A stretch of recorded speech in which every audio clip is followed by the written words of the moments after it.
I was tied up. He beat me. He broke my glasses."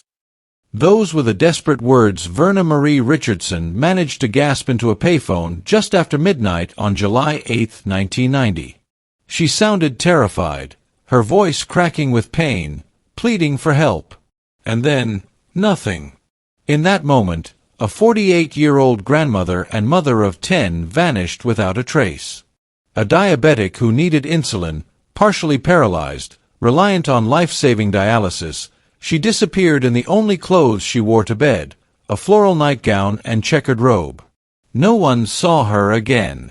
How does a woman vanish so completely, after begging for help with her final words? What happened next at that desolate payphone near Lake Okeechobee? And why has her case gone cold despite the urgency of her plea? Verna Marie Richardson was last seen wearing only a floral nightgown and a green checkered robe. No shoes. No purse. No medicine. A woman with 10 children and a life-threatening dependency on dialysis suddenly gone. Days later, her car turned up in the hands of the very man she feared most, Alexander Smith, her ex-boyfriend. He was drunk, he flipped her vehicle on the interstate, and inside, police found Verna's purse on the passenger seat. Yet after just 4 hours in custody, he walked free. A desperate payphone call, a missing nightgown, a crashed car, and a suspect inexplicably released. These haunting details have lingered for more than 3 decades, leaving investigators, her children, and her community asking the same question. How could this have happened? Tonight, we are going to trace Verna's final hours, explore the chilling evidence, and unpack the theories that still divide those who knew her best. By the end, you'll understand why the disappearance of Verna Richardson remains one of Florida's most disturbing unsolved mysteries. Before she became another name on a missing persons list, Verna Marie Richardson was a mother, a grandmother, and the center of a large family. At just 48 years old, she had already raised 10 children, and was helping care for her grandchildren. To those who knew her, she was warm, stubbornly resilient, and fiercely protective of the people she loved. But Verna was also carrying heavy burdens. Years of health struggles had left her vulnerable. She suffered from diabetes, high blood pressure, and partial paralysis on her left side. Her kidneys were failing, and without 3 dialysis treatments a week, her body could not survive. She was completely dependent on her medications, her routines, and the family that supported her. These details matter because they strip away one of the most common theories in missing persons cases, that she simply walked away. Verna couldn't. Not in her condition. She couldn't travel far without insulin. She couldn't survive without her dialysis appointments. And she never would have left her children and grandchildren behind without a word. Her family remembers her not only for her illnesses, but for her unmistakable presence. She wore glasses, her ears were pierced, and she was missing 2 of her upper front teeth, features her loved ones remember clearly. They say she had a way of laughing through the pain, a determination that no illness could erase. Today, decades later, her absence still lingers. At family gatherings, her children talk about her, recalling the sound of her voice, the way she looked after everyone but herself. And sometimes, they admit, they still leave an empty chair at the table, a silent reminder that Verna never came home and that her family is still waiting for answers. It was the summer of 1990 in Fort Myers, Florida. A working-class city framed by palm trees, heat-soaked streets, and neighborhoods where everybody seemed to know each other. But behind the quiet homes of South Meadowcourt, one family was about to be torn apart forever. At 48 years old, Verna Richardson was trying to rebuild her life.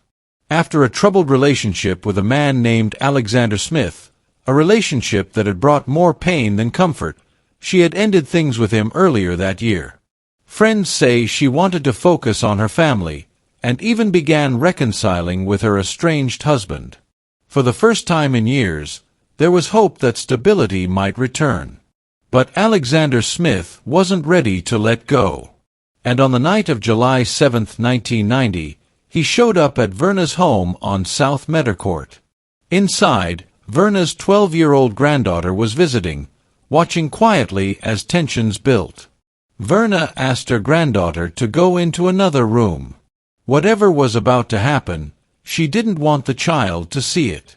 Moments later, Verna picked up the phone and called one of her sons. She told him Alexander Smith was there and asked him to come over immediately. Her son promised he would. But that night, exhausted, he fell asleep instead. It was a decision he would regret for the rest of his life.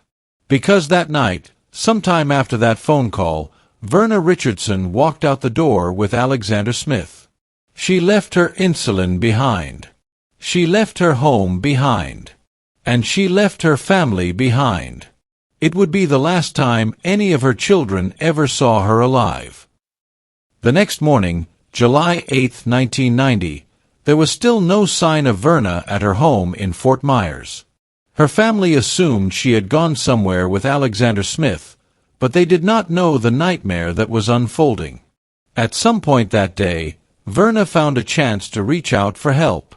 From a payphone outside a Hardy store on State Road 70, near Lake Okeechobee, she placed a collect call to a friend. Her words were frantic, her voice broken with fear. "He tied me up. He beat me. He broke my glasses." She said Alexander Smith had dragged her against her will, tied her hands, and assaulted her. While she was at the phone, Smith had stepped inside the store to buy liquor. For a moment, Verna had a chance to speak freely. She promised her friend she would call back.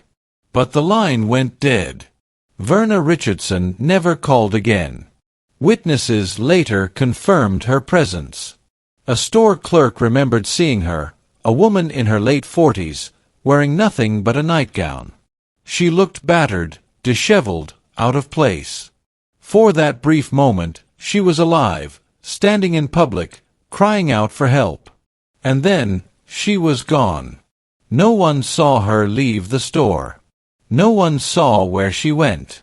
No one ever heard her voice again. A desperate phone call. A broken pair of glasses. A woman in a nightgown at a convenience store. That is all we have. From that payphone near Lake Okeechobee, Verna Richardson vanished forever. When police first began piecing together the timeline of events, the most critical clue came from the Hardy store clerk near Lake Okeechobee. The clerk remembered Verna clearly, a middle-aged woman, dressed in nothing but a nightgown, walking into the store in the middle of the day. She seemed frightened, unsteady, her glasses broken. That was the last verified sighting of her alive. Detectives immediately flagged her disappearance as urgent. Verna Richardson was not like most missing adults. She lived with severe medical conditions. She was diabetic, required insulin, and needed 3 dialysis treatments each week to survive. She also suffered partial paralysis and high blood pressure. Without her medication and regular treatments, Verna's chances of surviving on her own were dangerously slim. For her family, this fact was devastating. They knew she had not run away. She had not chosen to leave behind her 10 children and her grandchildren. Every hour that passed without answers felt like a countdown. Investigators turned quickly to one name, Alexander Smith. He was Verna's former lover, a man she had recently broken away from in hopes of reconciling with her husband. According to Verna's last words, Smith had tied her up, beaten her, and held her against her will. He became the central figure in the investigation. But in 1990, investigators faced steep limitations. There were no DNA databases to compare samples against. Forensic science had not yet caught up to the needs of cases like this. Much of the investigation rested on human testimony, eyewitness accounts, and the few physical details they could find. Police tracked down every tip, but each one ended in disappointment. No one else reported seeing Verna. No one could confirm where she had gone after that call. Each trail went cold. A desperate plea from a payphone. A store clerk's memory. And beyond that, nothing. The case had stalled before it had even truly begun. Every investigation eventually circles back to motive, means, and opportunity. In Verna's case, all three pointed to one man, Alexander Smith. Smith had once been Verna's lover, a relationship that began during a troubled time in her marriage. But by mid-1990, Verna had decided to end it. She wanted to reconcile with her husband and close that chapter of her life. For Smith, rejection was more than he could bear. Friends and family described him as jealous, controlling, and unwilling to let her go. He had a motive, anger, resentment, and the desire to maintain control. On the night of July 7th, he was the last known person to see Verna alive. That alone made him the prime suspect. But there was more. The eyewitness account from the Hardy store clerk matched Verna's chilling phone call, confirming that she was not alone, that she was disoriented, beaten, and desperately trying to get away. And in that call, Verna herself named him Alexander Smith. 1 week later, investigators' suspicions deepened. Smith was spotted driving Verna's car, a vehicle she never would have willingly given up. When her son confronted him, Smith offered a bizarre story, claiming Verna was at a local hotel and suggesting he could lead him there. But before they ever arrived, the story took a darker turn. On Interstate 75, Alexander Smith flipped Verna's car in a single-vehicle crash. Police arrived to find him drunk, uninjured, and in possession of Verna's vehicle. Inside the car, investigators discovered Verna's purse. But there was no sign of Verna herself. Despite the mounting circumstantial evidence, what happened next left her family stunned.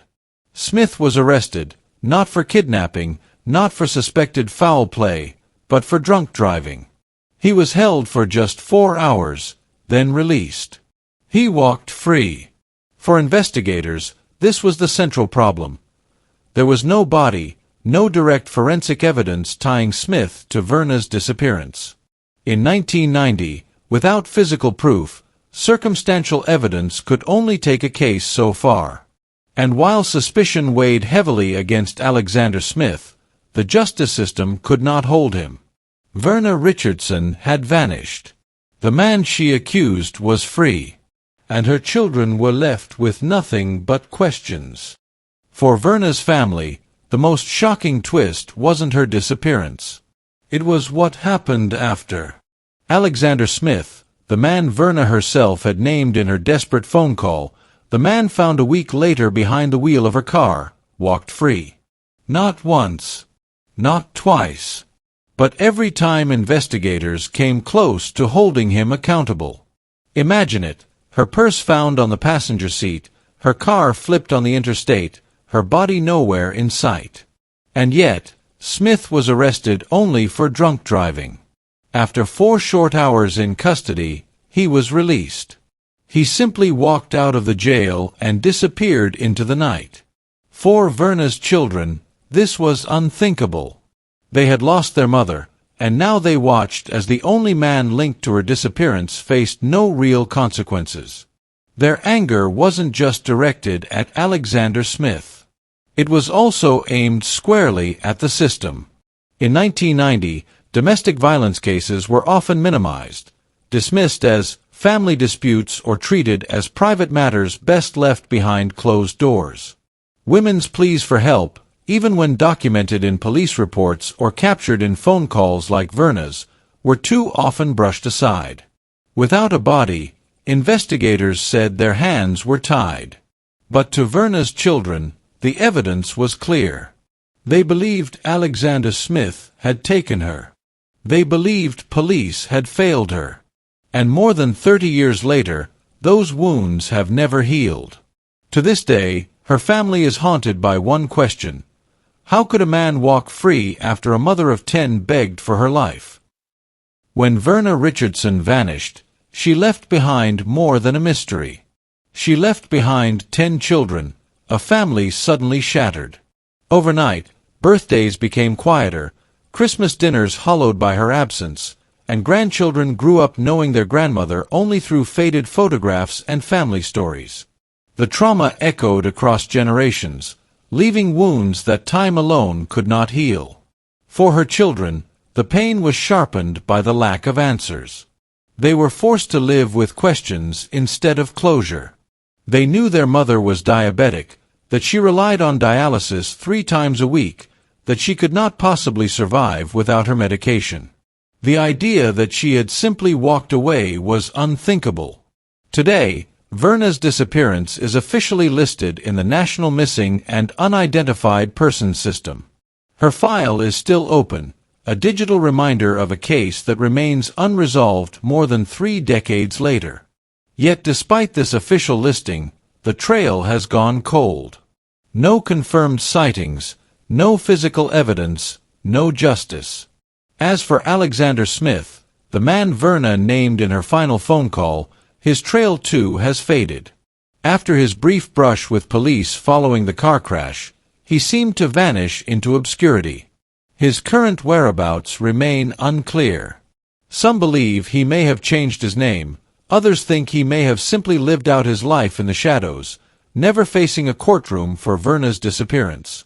But perhaps the most haunting truth is this: Verna's case was not unique. At the time, domestic violence was routinely minimized by law enforcement. Victims were told to work things out with their abusers, cases dismissed as family disputes. The urgency we expect today when a vulnerable woman goes missing was often absent in 1990. In that climate, Verna's desperate cry for help was heard, and then, tragically, ignored. And so the story of Verna Richardson remains what it has always been: a cold case. A mother stolen from her children, a community left with whispers instead of answers, and a system that failed one of its most vulnerable. When it comes to the disappearance of Verna Richardson, 3 central theories have emerged. Each one tells a very different story, but only one seems to fit the facts. Theory 1. Alexander Smith murdered Verna and concealed her body. This is the theory that weighs most heavily. It is supported not by vague speculation, but by Verna's own words. In her last desperate phone call, she told her friend, "He tied me up. He beat me. He broke my glasses." She named Smith directly, accused him of holding her against her will, and begged for help. A week later, Smith was caught driving Verna's car, a car she depended on for transportation, and one her family insists she never would have willingly handed over. Inside, police found her purse. And yet, despite this chain of red flags, Smith was never charged in connection with her disappearance. His arrest for drunk driving lasted only 4 hours. After that, he walked free, and Verna was never seen again. To her children, to investigators, and to nearly everyone who has studied this case, the conclusion feels painfully obvious. Alexander Smith was the last person with her, the only man she accused by name, and the most likely person to know where she is. Theory 2. A random abduction after the payphone. The second theory is harder to believe, but it lingers on the edges of possibility. Could it be that Smith left Verna alone after that phone call, and someone else encountered her? The payphone was located outside a Hardy store along State Road 70, near Lake Okeechobee. It was not a quiet or remote area. In fact, a store clerk reported seeing her walk inside, wearing nothing but a nightgown. For a vulnerable woman, partially paralyzed and without glasses, that brief window could have been a moment of danger. But for this theory to hold, we must accept that Smith simply let her go, despite being named in her phone call, despite his violent history, despite being found with her car days later. It is technically possible, but to investigators, it seems deeply unlikely. Theory 3. Verna fled voluntarily. Finally, There is the theory sometimes floated in missing persons cases, that Verna chose to vanish. Could she have run away from her abusive past, starting over somewhere else? But this theory collapses under the weight of reality. Verna suffered from diabetes, high blood pressure, and partial paralysis. She needed dialysis 3 times every week just to stay alive. She left without insulin, without her glasses, and without money. And she was a mother of 10, deeply tied to her children, never known to abandon them. For her family, the suggestion is not only improbable, but insulting. To vanish voluntarily would have been a death sentence, and Verna knew it. Her medical needs made survival on her own impossible. Conclusion: 3 theories. 3 possible explanations. But nearly everyone, investigators, family members, even the cold logic of the evidence, points back to one man, Alexander Smith. The man Verna named in her last phone call. The man caught driving her car. The man who walked away while her children were left to grieve without answers. And yet, without a body, without forensic proof, the case remains open. Suspicion alone has never been enough to close it. Close your eyes, and picture it again. A woman in her late 40s, standing barefoot in a parking lot in rural Florida. Her nightgown clings to her in the humid July air. Her eyeglasses are shattered. Her voice shakes as she grips the receiver of a payphone.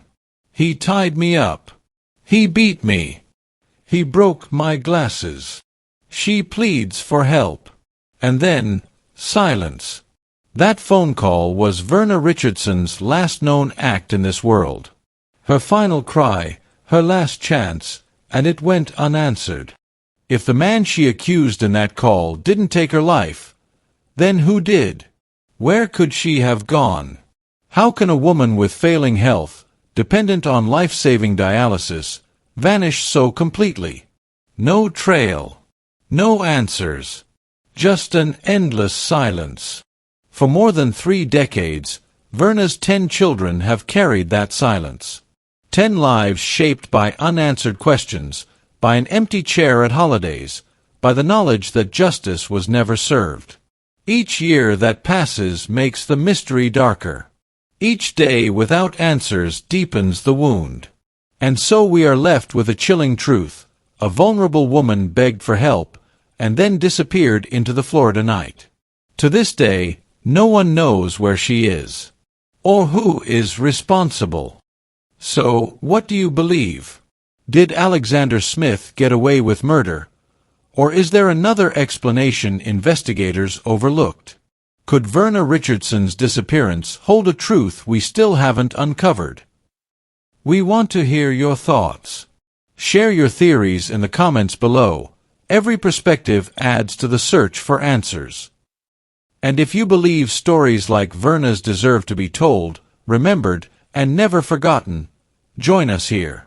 Subscribe for more deep dives into unsolved mysteries, forgotten victims, and cases still waiting for justice. Because silence is not the end, remembering is.